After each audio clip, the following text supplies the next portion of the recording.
Zaha Hadid was born October 31, 1950 in Baghdad, Iraq. She received a degree in mathematics from the American University of Beirut before moving to study at the Architectural Association School in London.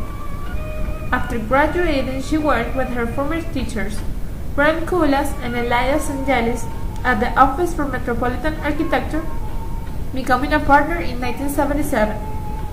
It was with Koulas that she met Peter Rice, another great architect who became a personal support for her. In 1980, she established her own London-based practice. During the 1980s, she also taught at the Architectural Association. She has also taught at other prestigious universities and institutions around the world. Hadid was made honorary member of the American Academy of Arts and Letters and a fellow of the American Institute of Architects. She is currently professor at the University of Applied Arts, Vienna, in Austria. A number of Hadid's winning designs were initially never built, such as the Peak Club in Hong Kong and the Cardiff Bay Opera House in Wales. In 2002, Hadid won the international design competition to design Singapore One North Master Plan. In 2005, her design won the competition for the new city casino of Basel, Switzerland. In 2004, Hadid became the first female recipient of the Pritzker Architecture Prize, architecture's equivalent of the Nobel Prize.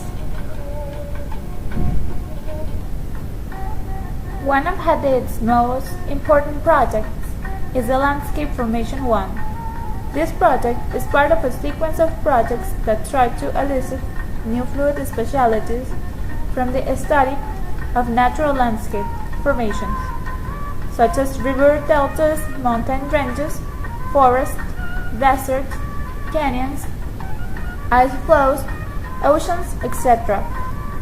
In our English course, we've studied certain concepts as colors, rhythm, circulation, and light in the architecture and urban planning world, concepts that I'll use to describe this structure.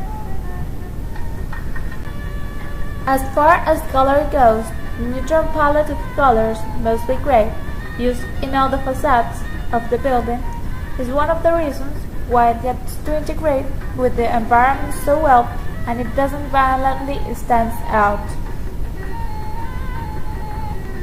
In the case of rhythm, the ground placed as a stable reference is subverted through its multiplication.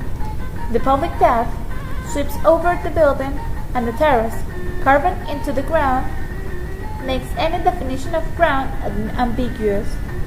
The levels within and around the building are subtly staggered so that they may potentially congregate into a single event, while allowing for temporary intimacy.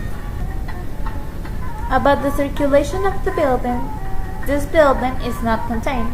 It is possible to see it in perfectly functionality with its environment, and it invites pedestrians to go in and around the building through the series of walking paths that it possesses.